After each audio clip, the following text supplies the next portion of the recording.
भारत का स्वतंत्रता संघर्ष। तो भारत का स्वतंत्रता संघर्ष या भारतीय राष्ट्रीय आंदोलन की पृष्ठभूमि एक दिन में नहीं बनी।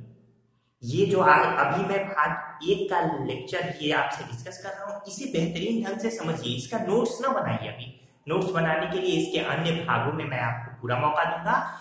यहाँ आपको समझने की, अपनी समझ विकसित करने की जरूरत है कि आखिर हुआ क्या, किन किन गतिविधियों के तहत कहानी आगे बढ़ी। तो हमने ढेर सारे लेक्चर्स की चर्चा कर दी है। डिस्क्रिप्शन बॉक्स में भारतीय राष्ट्रीय आंदोलन के हमारे 43 लेक्चर्स उपलब्ध है, जिसे आप देख सकते हैं। आज के इस लेक्चर में हम भारत का स्वतंत्रता संघर्ष की चर्चा करेंगे। आप सभी जानते हैं कि एक मील का पत्थर जो साबित हुआ है वो है 1885, क्योंकि 28 दिसंबर को 1885 में ही भारतीय राष्ट्रीय कांग्रेस की बंबई में एक संस्कृत विश्वविद्यालय में स्थापना की जाती है। भारतीय राष्ट्रीय आंदोलन में भारतीय राष्ट्रीय कांग्रेस की स्थापना के पूर्व की गतिविधियां भी कम महत्वपूर्ण नहीं है। इसके पूर्व 1857 में, क्योंकि सभी अंग्रेजों की जो परंपराएं थी, अंग्रेजों की जो संवैधानिक परंपराएं थी, वो एक क्रमागत ढंग से चल रही थी। 1813 में चार्टर एक्ट यानी 1793 में जो चार्टर एक्ट की परंपरा शुरू हुई थी वो 1813, 1833 और 1853 तक चली। इसके बाद अगले 20 वर्ष बाद वो एक्ट अधिनियम पारित होने वाला था। लेकिन भारत के स्वतंत्रता संघर्ष में एक अविस्मरणीय घटना घटी, जिसे 1857 की क्रांति या 1857 का विद्रोह के नाम से भी जाना जाता है। 1857 के विद्रोह की अगर बात करें तो इसकी चर्चा मैंने एक अलग पूरे बेहतरीन ढंग से की है। डिस्क्रिप्शन बॉक्स में आपको उसका लिंक मिलेगा। इसके अलावा आपको आई कार्ड बटन में भी जो ऊपर है आपके दाहिने साइड में ऊपर, उस पर भी वो लिंक दिख रहा होगा, वहां से आप जाकर उस लेक्चर को भी देख सकते हैं। 1857 की क्रांति के बाद अब अंग्रेज मजबूर हो गए ईस्ट इंडिया कंपनी से सत्ता ब्रिटिश क्राउन को देने के लिए, क्योंकि ये पूरी तरह उजागर हो चुका था कि ईस्ट इंडिया कंपनी अब भारत में शासन सत्ता को पूरी तरीके से नहीं संभाल पाएगी। इन परिस्थितियों में 1858 का अधिनियम पारित होता है, जिसमें 1861 में कुछ संशोधन भी किए जाते हैं।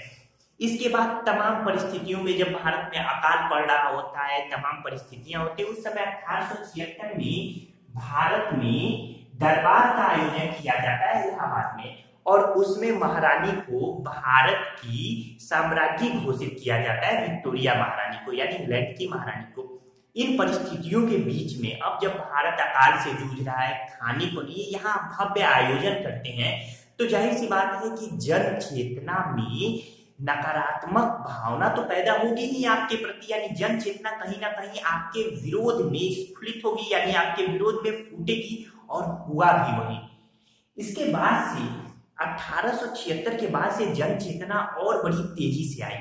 इन्हीं परिस्थितियों में 1885 से पहले ढेर सारी संस्थाएं, राजनीतिक संस्थाओं की स्थापना हुई, जिसमें लैंड होल्डर्स सोसाइटी, ये 1838 में स्थापित भारत की पहली राजनीतिक संस्था थी, लैंड होल्डर्स सोसाइटी। इसके बाद से अन्य संस्थाएं भी स्थापित हुई। हालांकि उनका उद्देश्य प्रमुख रूप से भारत की स्वतंत्रता के ये सपोर्ट में नहीं, इस तरह से नहीं था कि हम एक बिगुल बजा दें। इन परिस्थितियों में सबसे सराहनीय जो कदम हुआ वो 1885 में भारतीय राष्ट्रीय कांग्रेस की स्थापना से हुआ। तमाम मिथक है भारतीय राष्ट्रीय कांग्रेस की स्थापना से संबंधित। कुछ इसे सेफ्टी वाल्व के रूप में देखते हैं, कुछ इसे लाला लाजपत राय जी से लॉर्ड डफरिन की मानसिक उपज मानते हैं।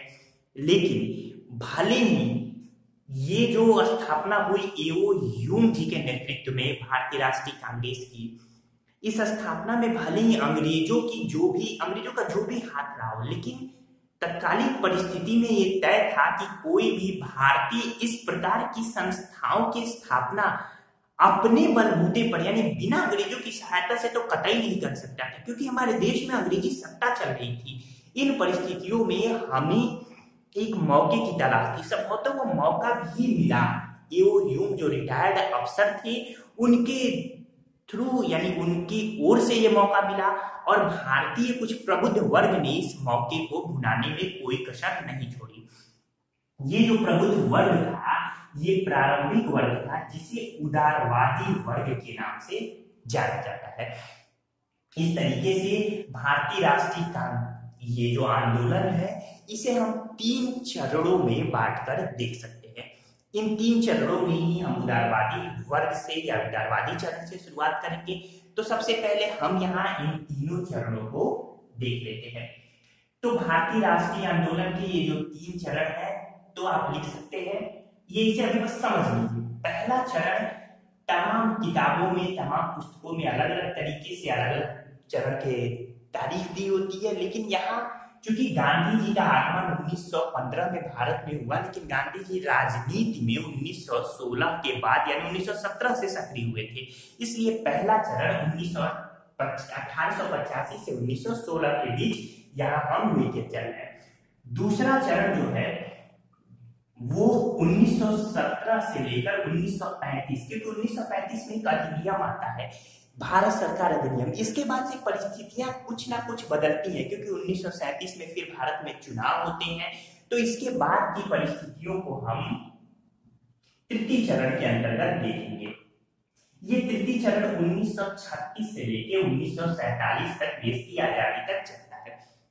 पहले चरण की एक प्रमुख भूमिका पहले मैं बता दूं कि जो पहला चरण है, इसमें सबसे पहले जो राष्ट्रवाद का उदय, यानी राष्ट्रवाद के जो उदय या उद्भव के कारण हैं, उन कारणों पर हम विचार करेंगे।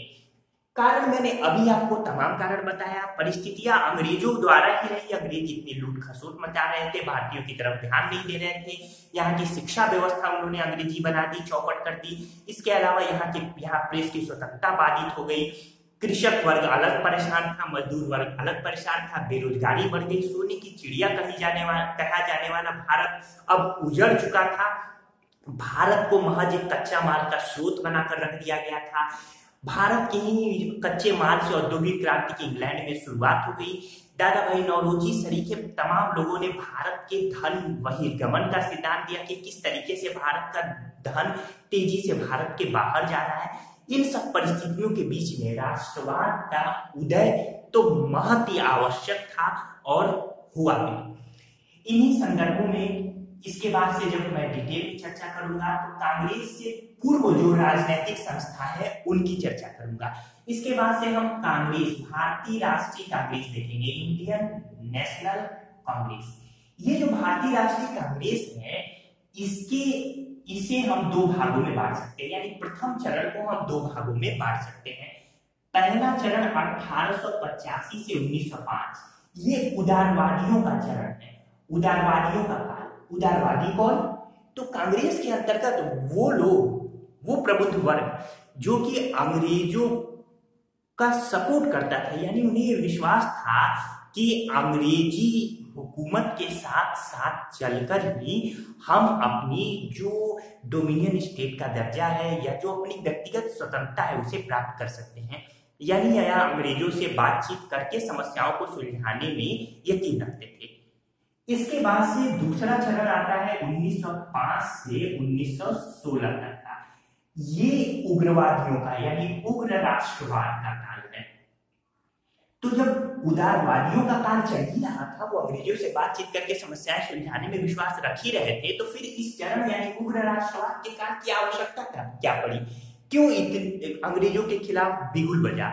तो इसके पीछे कारण जो रहे उग्र राष्ट्रवाद की उत्पत्ति के, कि उदारवादियों द्वारा अंग्रेजों से बातचीत कोई नतीजा ही नहीं निकल रहा था। अंग्रेज कुछ अपनी मनमानी कर रहे थे, ये केवल बात कर रहे थे अंग्रेज अपने आप पे ही, वो जो भी नियम कानून लगा रहे थे खुद से, न कोई भारतीयों को अधिकार दिया जा रहा था।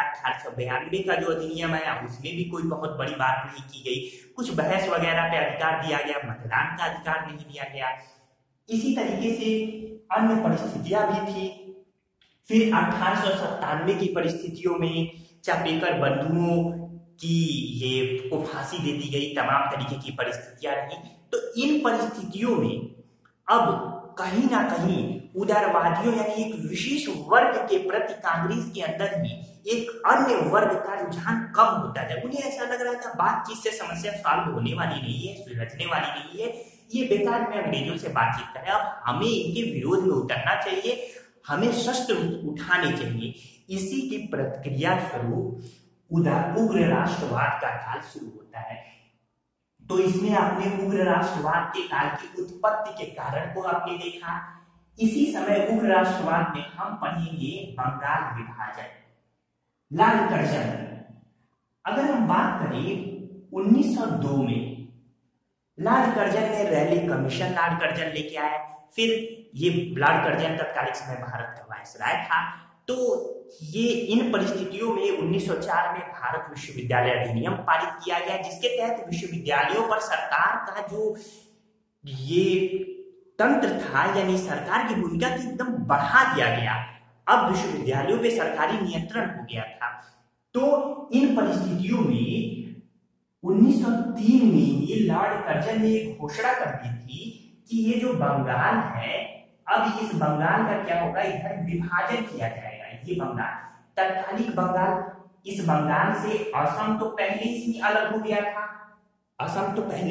था, लेकिन फिर भी जब बंगाल विभाजन की घोषणा हुई तो इस बंगाल बहुत बड़ा, ये उड़ीसा, ये बिहार, फिर ये पश्चिम बंगाल और यहाँ पे ये असम है। इन परिस्थितियों में बंगाल विभाजन में यहाँ ये जो बांग्लादेश है, जो कि वर्तमान समय में एक अलग देश है, तत्कालीन समय में ये बंगाल का हिस्सा था। तो ये बहुत बड़ी प्रेसिडेंसी थी। इन परिस्थितियों में ये हुआ, अंग्रेजों ने अपनी जो कर्जन ने जो नीति अपनाई कि जो हिंदू बाहुल्य क्षेत्र है उसे अलग कर दिया और मुस्लिम बाहुल्य क्षेत्र को अलग कर दिया। मुस्लिम बाहुल्य क्षेत्र में इसने जो बांग्लादेश का हिस्सा यानी और ये जो असम का हिस्सा है इसे शामिल कर दिया। अब असम के हिस्से को और बांग्लादेश के हिस्से को शामिल करने से, जबकि उड़ीसा और बिहार और ये बंगाल का इधर का जो हिस्सा था पश्चिम का, इसे अलग क्षेत्र में कर दिया क्योंकि हिंदी बाहुल्य था। एक तो यहाँ असम को आपत्ति हो गई कि भाई हमें तो पहले ही अलग कर दिया गया है, तो हमें किस आधार पे आप बंगाल में शामिल करके अलग कर रहे हैं। तो ये तो असम की तरफ से भी ये टकराव शुरू हो गए। ऊपर से भारतीय भी इसे बांटो और राज करो की नीति का हिस्सा उन्होंने इसे माना और ये सही भी था। इन परिस्थितियों में बंगाल विभाजन जो हुआ, बंगाल विभाजन भारतीय राष्ट्रीय आंदोलनों में एक बहुत बड़ी भूमिका अदा करता है। सभी भारतीय यहाँ एक नई उत्साह के साथ आगे बढ़ते हैं। बंगाल में एक नया स्फुटन दिखाई देता है। बहुत कुछ वर्ग भले इससे अलग रहे, लेकिन बंगाल विभाजन के बाद से उपजी जो स्वदेशी आंदोलन और बहिष्कार आंदोलन की भूमिका है उसे नजरअंदाज नहीं किया जा सकता। तो स्वदेशी आंदोलन और बहिष्कार आंदोलन में जिसमें विदेशी कपड़ों की होली जलाई गई, स्वदेशी वस्तुओं पर जोर दिया गया, कई विद्यालय भी इस समय स्थापित हुए थे, तमाम लोगों ने इसमें भूमिका निभाई। तो ये बंगाल विभाजन हम धीरे धीरे देखेंगे। तो बंगाल विभाजन बहुत महत्वपूर्ण है हमारे लिए। इसी समय अब भारतीय राष्ट्रीय कांग्रेस में उदारवादी और उग्रवाद को लेकर फूट दिखाई देती है। तो सबसे पहले ये फूट 1906 में और फिर 1907 में, ये कलकत्ता अधिवेशन और 1907 के नागपुर अधिवेशन। ये जो कलकत्ता अधिवेशन है इसमें दादा भाई नौरोजी अंततः जब इस अधिवेशन के अध्यक्ष बनाए गए तब जाकर कहीं मामला उदारवादी और उग्रवादियों का सुलझा। यानी एक विभाजन होते होते रह गया था, लेकिन रही सही कसर पूरी हुई 1907 में, जब उदारवादियों ने फिर कूटनीतिक चाल चलते हुए उदारवादी संघ से ही रास बिहारी बोस को अध्यक्ष बना दिया। अब ये उग्र राष्ट्रवादियों यानी उग्रवादियों के लिए कतई बर्दाश्त नहीं था और इन परिस्थितियों में लाला लाजपत राय, तमाम और भी बाल गंगाधर तिलक, ये लोग उग्रवाद का समर्थन करते थे। तो इन परिस्थितियों में अब 1907 में कांग्रेस का विभाजन होता है। तो इस तरीके से 1906 का जो ये कलकत्ता अधिवेशन है, फिर 1907 का जो अधिवेशन है, इन सब चीजों पे हम डिस्कस करेंगे। तो सूरत विभाजन, इसके बाद की परिस्थिति भारत में 1908 में, तो भारत में 1908 में ये बहिष्कार आंदोलन इधर चल रहा था जो कि कहीं ना कहीं अब मंद पड़ता हुआ दिखाई दे रहा था, क्योंकि अंग्रेज इसका दमन कर रहे थे। इन्हीं परिस्थितियों में अब कई क्रांतिकारी उभर कर आते हैं जो अंग्रेजों की हत्याओं पर भी उतारू होते हैं। मुजफ्फरपुर बम कांड होता है 1908 में, मदन लाल ढींगरा सरीखे क्रांतिकारियों का वर्णन होगा।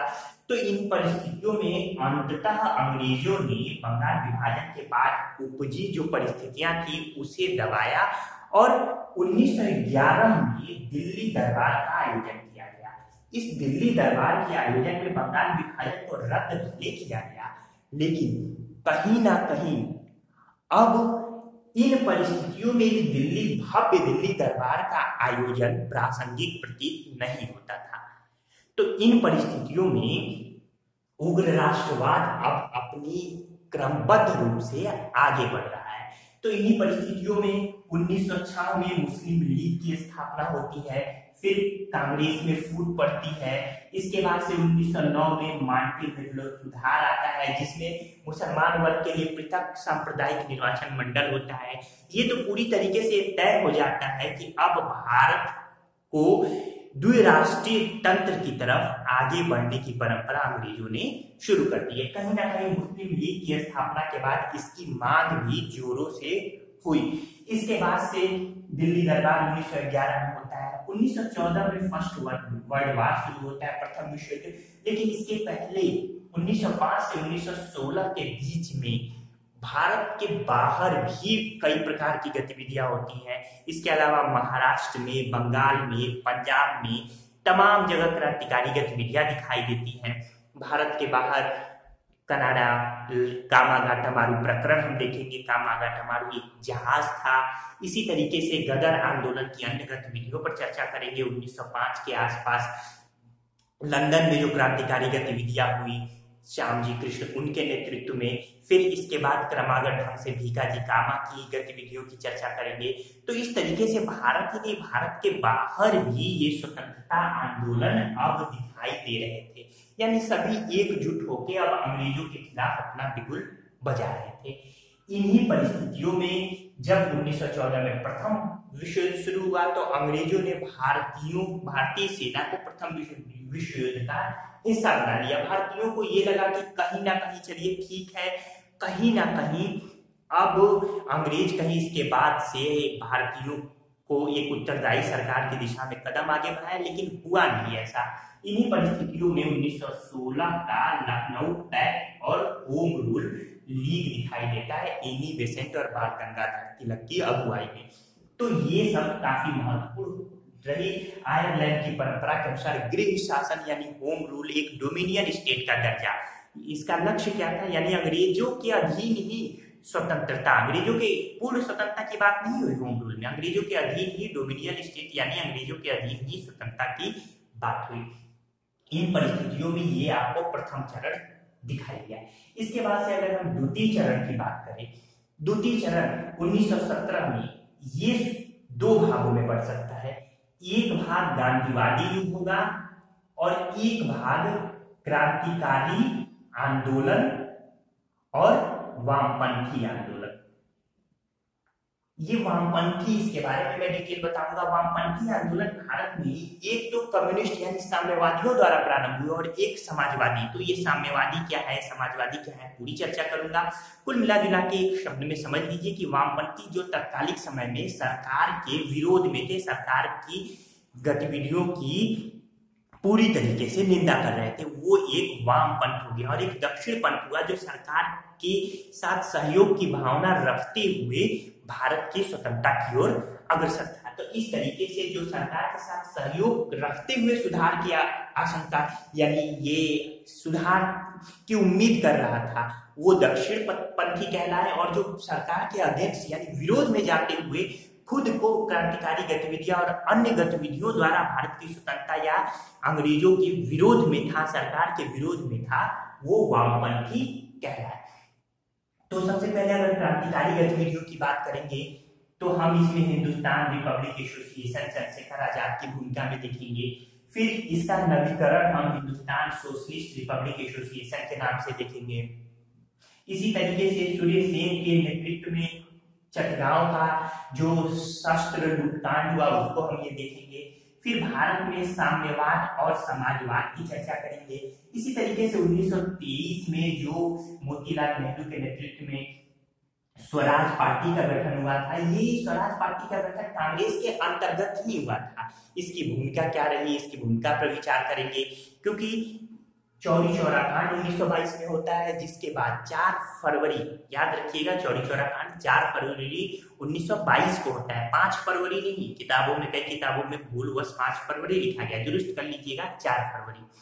तो चौरी चौरा कांड जो 4 फरवरी को होता है, इस 4 फरवरी के बाद से अब गांधी जी इस हिंसा को देखते हुए जो अपना सहयोग आंदोलन है उसे वापस ले लेते हैं।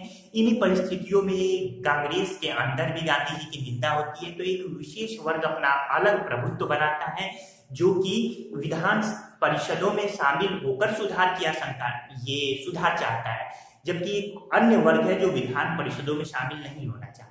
तो उसी में एक वर्ग उभर कर आता है। मोतीलाल नेहरू सी आर दास के नेतृत्व में स्वराज पार्टी का गठन होता है 1923 में, लेकिन ये कांग्रेस के अंतर्गत रहते हुए ही अपनी विधान परिषदों के समर्थन की या विधान परिषदों में जाने की घोषणा करते हैं। इस तरीके से ये सारी चीजें, फिर इसी में क्रांतिकारी आंदोलनों में साइमन कमीशन भारत आया, और साइमन कमीशन के बाद से उपजी लाला लाजपत राय की मृत्यु के बाद से परिस्थितियों को हम देखेंगे। तो ये सारी बातें यहाँ पे हम देखेंगे। फिर इसके बाद से भगत सिंह द्वारा जो लाहौर बम कांड होता है या अन्य परिस्थितियां जो होती है उनको हम देखेंगे। भगत सिंह सुखदेव राजगुरु को 1931 में फांसी दे दी जाती है, जिसके बाद भी बहुत निंदा होती है गांधी जी की। 1932 के बाद गांधी जी सक्रिय राजनीति से थोड़े दूर होकर रचनात्मक कार्यों में अपना ध्यान लगाते हैं। तो इन परिस्थितियों को हम आगे देखेंगे। अगर हम गांधीवादी युग की बात करें तो 9 जनवरी 1915 को भारत वापस आने के बाद से गांधी जी ने गोपाल कृष्ण गोखले, जो उनके राजनैतिक गुरु थे, उनकी कहने पर 2 वर्षों तक तो भारत का लगभग दौरा ही किया। और पहला जो आंदोलन इन्होंने शुरू किया, 1 वर्षों तक दौरा किया। पहला आंदोलन इन्होंने 1916 में चंपारण का शुरू किया। फिर अहमदाबाद में इन्होंने आंदोलन किया। फिर 1918 में खेड़ा में अगला आंदोलन था। फिर इसके बाद से रॉलेट एक्ट आता है। रॉलेट एक्ट जिसका उद्देश्य ही था कि बिना मुकदमा चलाए किसी को गिरफ्तार कर लेना। तो इसके अगेंस्ट फिर चौरी चौरा कांड होता है। चौरी चौरा कांड के बाद से अब खिलाफत आंदोलन की भूमिका शुरू होती है। खिलाफत आंदोलन भी हम देखेंगे। खिलाफत आंदोलन में गांधी जी का सहयोग मिलता है। गांधी जी के सहयोग के बाद से खिलाफत आंदोलन की भूमिका सहयोग आंदोलन के साथ साथ चलती है। लेकिन चौरी चौरा कांड होने के बाद से गांधी जी असहयोग आंदोलन को समाप्त कर देते हैं, जिससे सुभाष चंद्र बोस और सरीखे अन्य लोगों ने काफी गांधी जी की निंदा भी की। इसके बाद से फिर स्वराज पार्टी आपने ये सब देखा। तो इन परिस्थितियों में अब 1922 के बाद से भी 1900 लगभग 30 तक गांधी जी सक्रिय राजनीति से थोड़े दूर ही रहते हैं और रचनात्मक कार्यों में अपना ध्यान लगाते हैं। रचनात्मक कार्य जैसे गरीबी उन्मूलन की तरफ ध्यान देते हैं, चरखा की तरफ ध्यान देते हैं, खादी की तरफ ध्यान देते हैं, देशी वस्तुओं की तरफ ध्यान देते हैं। तो ये सब फिर रचनात्मक कार्य रहे 1922 से 30। तो इन परिस्थितियों में हम द्वितीय चरण को देखेंगे। फिर इन्हीं परिस्थितियों में जब गांधी जी 1930 में फिर सक्रिय होते हैं, गोलमेज सम्मेलन की भूमिका शुरू होती है साइमन कमीशन की सिफारिश पर। फिर गांधी इरविन समझौता होता है। इसके बाद से सांप्रदायिक पंचायत आता है मैकडोनाल्ड का। फिर सांप्रदायिक पंचायत के एवज में मदन मोहन मालवीय सरीखे अन्य लोगों की अगुवाई में गांधी जी और डॉक्टर भीमराव अम्बेडकर के बीच में पूना समझौता होता है, पूना पैक्ट। तो इसकी भूमिका को हम पूरा का पूरा देखेंगे। इसके बाद से हम तीसरे चरण में आएंगे।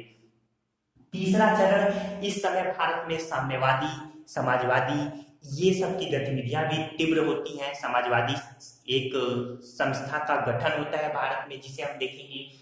इन परिस्थितियों में 1937 में भारत में एक 1935 के सुधारों के तहत चुनाव होते हैं, जिसमें कांग्रेस की सरकार भी बनती है। कांग्रेस की सरकार लगभग 8 राज्यों में बनती है, लेकिन 28 महीने की ये सरकार 28 महीने बाद द्वितीय विश्व युद्ध में बिना कांग्रेस की सहमति के अंग्रेजों ने जब भारतीयों को युद्ध में शामिल कर लिया, तो 28 महीने की ये सरकार अपने पदों से यानी पूरी हर जगह से इस्तीफा दे देती है। मुस्लिम लीग इसके एवज में मुक्ति दिवस मनाता है। तो यहाँ कहीं ना कहीं अब दिख जाता है कि अब मुस्लिम लीग एक अलग रहा और कांग्रेस एक अलग रहा, यानी भारत के दो टुकड़े होने की प्रक्रिया यहाँ पूरी तरीके से स्पष्ट होते हुए दृष्टिगोचर होती है। इन्हीं परिस्थितियों में आजाद हिंद फौज की आईएनए की आजाद हिंद फौज की घोषणा होती है, इसका गठन होता है। भारत में फॉरवर्ड ब्लॉक का गठन करते हैं, एक मार्क्सवादी विचारधारा पर सुभाष चंद्र बोस जी फॉरवर्ड ब्लॉक का गठन करते हैं। फिर त्रिपुरा कांग्रेस अधिवेशन, हरिपुरा कांग्रेस अधिवेशन, इन सबकी भूमिका होती है। इसके बाद से 1942 में गांधी जी के आह्वान पर भारत छोड़ो आंदोलन शुरू होता है। 9 अगस्त 1942 को भारत छोड़ो आंदोलन की पृष्ठभूमि में सभी क्रांतिकारियों को 8 अगस्त को ही गिरफ्तार कर लिया जाता है, जितने भी इस आंदोलन के नेता रहे। लेकिन इसके बावजूद लोगों की अगुवाई में, क्योंकि गांधी जी ने नारा ही दिया था डू और डाई, करो या मरो, ये आंदोलन रुकना नहीं चाहिए, लोगों द्वारा यह आंदोलन आगे बढ़ता है। समानांतर सरकार बनती है, चित्तू पांडे के नेतृत्व में बलिया में एक समानांतर सरकार बनती है। अंततः अंग्रेजों द्वारा भारत छोड़ो आंदोलन का बड़ी निर्ममता से दमन किया जाता है। लेकिन भारत में संवैधानिक सुधारों की प्रक्रिया भी आगे बढ़ती है। फिर 1942 में क्रिप्स मिशन आता है। फिर इसके पहले गांधी जी व्यक्तिगत सत्याग्रह की बात करते हैं, क्योंकि 1940 में अगस्त प्रस्ताव विफल रहता है। अगस्त प्रस्ताव जो अंग्रेजों द्वारा प्रस्तावित रहता है लाल नीतियों द्वारा, इसे गांधी जी और कांग्रेस अस्वीकार करते हैं। गांधी जी व्यक्तिगत सत्याग्रह शुरू करते हैं 1940 में। व्यक्तिगत सत्याग्रह में ये होता है कि प्रत्येक एक एक क्रांतिकारी आगे बढ़ेगा, अगर उसे गिरफ्तार कर लिया जा गया तो जेल में जाएगा, नहीं तो वो गांव होते हुए दिल्ली तक पहुंचेगा। इसीलिए व्यक्तिगत सत्याग्रह को दिल्ली चलो आंदोलन भी कहते हैं। पहले जो सत्याग्रही रहे विनोबा भावे, दूसरे पंडित जवाहरलाल नेहरू और तीसरे सत्याग्रही सरदार वल्लभ भाई पटेल ही रहे। इन परिस्थितियों में अब 1942 में क्रिप्स मिशन के बाद से CR फार्मूला यानी राजगोपालाचारी फार्मूला आता है, क्योंकि राजगोपालाचारी इस समय अब अपने आप को कांग्रेस से अलग कर चुके होते हैं। तो CR फार्मूला भी आता है, हालांकि CR फार्मूला भी सफल नहीं होता है, मुस्लिम लीग इसे अस्वीकार करती है। 1945 में ब्रेवेल योजना आती है, ये भी फ्लॉप होती है। मुस्लिम लीग और कांग्रेस की जो अंदरूनी गतिविधियां हैं उनके कारण। इसके बाद से अंततः 1946 में कैबिनेट मिशन आता है। कहीं ना कहीं कैबिनेट मिशन ये तय करता है कि भारत अब अपनी आजादी की तरफ अग्रसर है। तो इस तरीके से संविधान सभा का गठन किया जाता है कैबिनेट मिशन की सिफारिशों पर। प्रारंभ में तो कैबिनेट मिशन भारत और पाकिस्तान द्विराष्ट्रीय सिद्धांत को खारिज करता है, लेकिन अंत में कोई परिस्थिति न देखते हुए दबे मन से इसे स्वीकार करता है। और अंततः 1947 में भारतीय स्वतंत्रता अधिनियम आता है और 14 अगस्त को पाकिस्तान और 15 अगस्त को भारत दो राष्ट्र बनते हैं। इनके अपने संविधान बनाने की जिम्मेदारी दी जाती है।